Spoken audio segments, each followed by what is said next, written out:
SCP 953 គឺជា SCP កញ្ជ្រោងបិសាចវាគឺជាកញ្ជ្រោងកន្ទុយ9ដែលវាមានសមត្ថភាពបន្លំខ្លួនធ្វើជាស្រីស្អាតម្នាក់ដើម្បីសម្លាប់មនុស្សនិងស៊ីសាច់មនុស្សផងដែរអញ្ចឹងចង់ដឹងថាសាច់រឿងយ៉ាងណាហើយហេតុអ្វីបានជាគេរកឃើញ SCP 953នេះតើមកទស្សនាវីដេអូនេះជាមួយនឹងខ្ញុំទាំងអស់គ្នាបាទសួស្តីអ្នកនរគ្នាសូមស្វាគមន៍មកកាន់វីដេអូថ្មីរបស់ខ្ញុំនៅក្នុងវីដេអូនេះខ្ញុំនឹងនិយាយអំពី SCP 953គឺជា SCP មួយដែលវាកាចសាហាវក្នុងចំណោម SCP ទាំងអស់សាច់រឿងដំបូងកើតឡើងដោយសារមានស្ត្រីចំណាស់ម្នាក់គាត់បានដេកនៅពេលយប់ឡើងណាស្រាប់តែឮសំឡេងចម្លែកចេញពីរោងគោរបស់គាត់នៅពេលនោះគាត់ក៏បានងើបចេញមកមើលក៏ស្រាប់តែឃើញសត្វចម្លែកនឹងកំពុងធ្វើការវាយប្រហារនឹងស៊ីសត្វគោរបស់គាត់ដែលធ្វើឲ្យគាត់នឹងមានការភ័យខ្លាចនិងភ្ញាក់ផ្អើលមែនទែនលុះដល់ពេលព្រឹកឡើងគាត់ក៏បានហៅប៉ូលីសអាជ្ញាធរដែនដីដែលរស់នៅទីនោះអញ្ចឹងណាគាត់ក៏ប្រាប់រឿងរ៉ាវដែលកើតឡើងនៅពេលយប់ឡើងដល់ពេលគាត់បានជួបឃើញសត្វចម្លែកស៊ីគោរបស់គាត់អញ្ចឹងទៅគាត់ក៏បានប្រាប់សាច់រឿងទៅតាមតាណានឹងទៅក្រោយមកអញ្ញាធរទាំង3នាក់ហ្នឹងក៏បានធ្វើការស្រាវជ្រាវតាក់ទងទៅនឹងការបាត់សាច់គោហើយនិងសត្វចម្លែកស៊ីសត្វគោរបស់ស្ត្រីចំណាស់ម្នាក់ហ្នឹងអញ្ចឹងណាពេលនោះគេក៏បានដើរចូលទៅក្នុងព្រៃដើម្បីស៊ើបអង្កេតថាមានអ្វីកើតឡើងអញ្ចឹងណានៅពេលដែលគេដើរស្រាប់តែឃើញស្រីស្អាតម្នាក់នៅអង្គុយនៅក្រោមទឹកជ្រោះដែលមើលទៅគឺស្រស់ស្អាតមែនតើនារីម្នាក់នោះមានរាងស្រស់ស្អាតសិចស៊ីស្លៀកពាក់រ៉ូបក្រហមដែលមើលទៅសិចស៊ីនិងស្រស់ស្អាតមែនតើនាងមានដើមទ្រូងធំៗដែលធ្វើឲ្យបរាឃើញហើយគឺលងនឹងនាងភ្លាមតែម្ដងនៅពេលនោះនារីចម្លែកម្នាក់នោះចាប់ផ្ដើមនិយាយជាមួយពួកគេទាំង3នាក់នោះហើយចាប់ផ្ដើមបបួលពួកគេទាំង3នាក់នោះទៅផ្ទះរបស់នាងដើម្បីហូបបាយអំពេលអញ្ចឹងណាពេលនោះពួកគេទាំង3នាក់នោះឮដូច្នេះក៏មានការសប្បាយចិត្តជាខ្លាំងដោយសារតែពេលដែលគេបានជួបនារីស្រស់ស្អាតម្នាក់ហើយរណាបាននារីស្រស់ស្អាតម្នាក់នោះបបួលទៅផ្ទះរបស់គេហើយញ៉ាំបាយតែគេនោះទៀត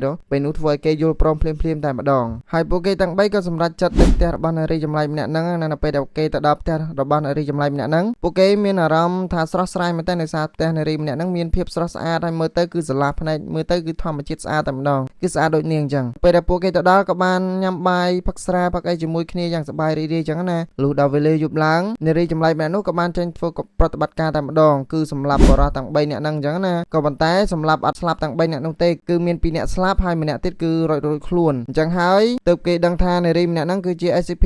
953គឺជាកញ្ជ្រោងកន្ទុយ9ដែលបន្លំធ្វើជាស្រីស្អាតអញ្ចឹងណាក្រោយមកអ្នកដែលបានរួចខ្លួនហ្នឹងក៏បានទៅប្តឹងប៉ូលីសហើយប៉ូលីសក៏បានបញ្ជូនបរិសម្នាក់ហ្នឹងទៅកាន់ក្រុម SCP Foundation ដែលជាអ្នកស្រាវជ្រាវរឿងចម្លែកកើតឡើងនៅក្នុងពិភពលោកអញ្ចឹងណាពួកគេក៏បានសម្ភាសបរិសម្នាក់ហ្នឹងហើយក៏បានសួរថាមានរឿងអ្វីកើតឡើងអញ្ចឹងណាបរិសម្នាក់ហ្នឹងក៏បានរៀបរាប់ទៅតាមអ្វីដែលគេបានដឹងថាគេបានជួបនារីចម្លែកម្នាក់ដែលជាកញ្ជ្រោងណាកន្ទុយ9នាងបន្លំធ្វើខ្លួនជាស្រីស្អាតដើម្បីចាប់ពួកគេហើយសម្លាប់ពួកគេក៏ប៉ុន្តែគេអត់បានស្លាប់ទេប៉ុន្តែមិត្តភ័ក្តិ2នាក់ទៀតរបស់គេគឺបានស្លាប់ក្រោយមក SCP Foundation ក៏បានចុះទៅទីតាំងកន្លែងនោះហើយក៏បានស្រាវជ្រាវក៏បានឃើញនារីចម្លែកម្នាក់ហ្នឹងគឺជាកញ្ជ្រោងមែនតើពួកគេក៏បានធ្វើការប្រើថ្នាំសម្ដំបាញ់ទៅចាក់នារីម្នាក់នោះធ្វើឲ្យនារីម្នាក់ហ្នឹងគឺសន្លប់ភ្លាមតែម្ដងហើយពួកគេក៏បានចាប់ SCP 953មកដល់មន្ទីររបស់គេតែម្ដងគឺមន្ទីរ SCP Foundation ហើយពួកគេក៏បានធ្វើការឃុំនារីម្នាក់ហ្នឹងនៅក្នុងគុកដូចជាគុកមានទ្រុងអញ្ចឹងណាពួកគេក៏បានឃុំហើយក៏បានស្រាវជ្រាវតាក់ទងនឹងនារីម្នាក់ហ្នឹងក៏បានដឹងថានារីម្នាក់ហ្នឹងគឺជាកញ្ជ្រោងកន្ទុយ9ដែលមានសមត្ថភាពប្រែកាយឬក៏បន្លំខ្លួនទៅជាស្រីស្អាតម្នាក់ដើម្បីចាប់មនុស្សឬក៏សម្លាប់មនុស្សហើយមួយទៀតគឺនៅពេលដែលនាងបន្លំធ្វើខ្លួនជាមនុស្សនាងមានលក្ខណៈខុសមួយទៀតគឺដោយសារតែជើងរបស់នាងហើយនិងកន្ទុយរបស់នាងគឺអត់បាត់នោះទេគឺនៅដដែលជើងរបស់នាងគឺជាកញ្ជ្រោងជើងកញ្ជ្រោងហើយកន្ទុយរបស់នាងគឺនៅជាកន្ទុយរបស់កញ្ជ្រោងអញ្ចឹងបើសិនបើមនុស្សអត់ចាប់អារម្មណ៍គឺអត់ដឹងថានាងគឺជាកញ្ជ្រោងនោះទេដោយសារតែនាងមានសម្រស់រូបរាងស្រស់ស្អាតអញ្ចឹងណាហើយក្រោយមក SCP Foundation ក៏បានបញ្ជាក់ថា SCP មួយនេះគឺវាមានភាពកាចសាហាវដោយសារតែវាសម្លាប់មនុស្សហើយវាស៊ីមនុស្សធ្វើជាចំណីរបស់វាតែម្ដង SCP Foundation ក៏បានដាក់ចំណាត់ឋានៈរបស់វាគឺជា Euclid ដោយសារតែវាកាចសាហាវក៏ប៉ុន្តែអាចគ្រប់គ្រងបានអញ្ចឹងណាឥឡូវចូលមកដល់ SCP